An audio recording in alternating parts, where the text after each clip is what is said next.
Hello there, ladies and gentlemen. I am the CHALL, and today Chall Chats the Premier League. Now, ESPN writer Mark Ogden has stated that the Rice negotiations with Arsenal could go on for a few weeks.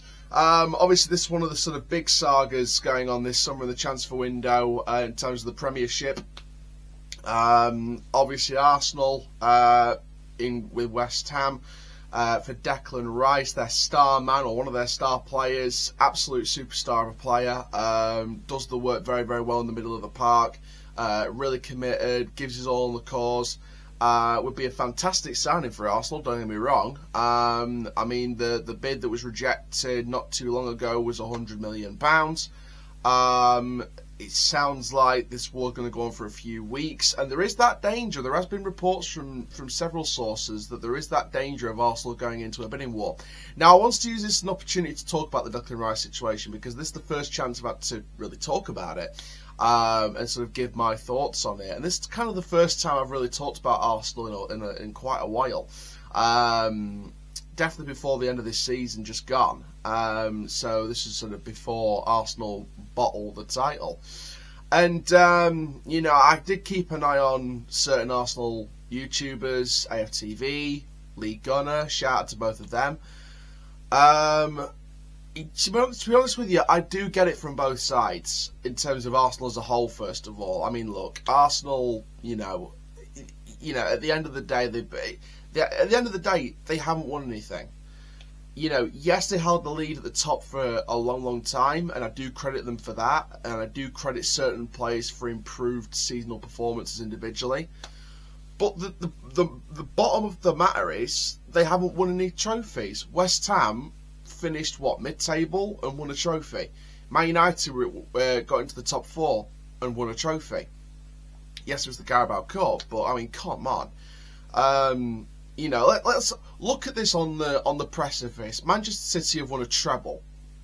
Man United got into the top four, an FA Cup final, and won the Carabao Cup. West Ham got mid-table, won the Europa Conference League, and got into the Europa League this year through that. Brighton got into the Europa League. In terms of who's had the better season, I'd probably not say West Ham, even though West Ham have won more trophies than Arsenal this past season. I would say Man United have had a better season than Arsenal, because at the end of the day, Man United have got into the top four, but they've also got silverware out of it and a cup final. Arsenal have got second place.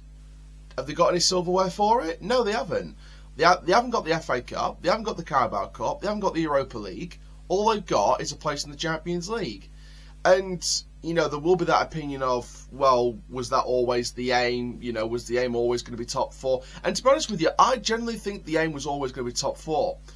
Obviously, Arsenal want to come out and say we're going to go for it, etc. But I think the aim for Arsenal was always top four. I don't think the aim was the trophy at all. And I'm not saying that's an excuse for bottling the league. I'm not saying that at all.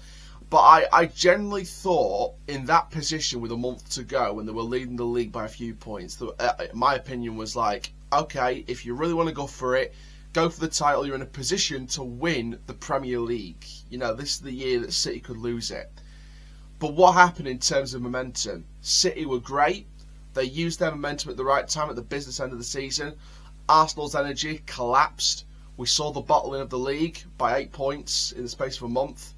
And Arsenal finished second, and City ended up going on top and getting a treble out of it. So, at the end of the day, City were the better team, but Arsenal didn't really help themselves in certain games. So, overall, if Arsenal want to make themselves better, they need to sign world-class players. They're back in the Champions League.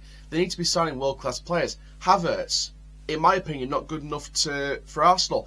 If Arsenal want to bring in that type of player, you're only bringing them in for depth, because let's face it, Havertz ain't going to go ahead of Odegaard. Havertz ain't going to go ahead of Saka or Martinelli. He isn't going to get ahead of any of those players. Havertz would be a bench player and come off the bench in Premier League games, or start Europa League games in the group stages or the early knockout stages, or coming in FA Cup matches, coming in Carabao Cup matches.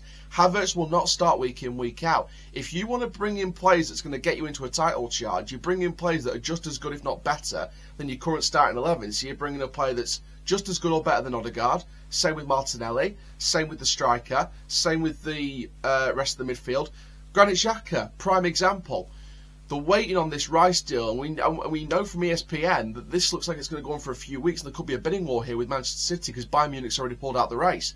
So if I were Arsenal, I'd be giving West Ham exactly what they want in this second bid and saying, right, we'll give you exactly what you want, we'll overpay if we need to, and we bring in the player that we need, and we will reap the benefits from that.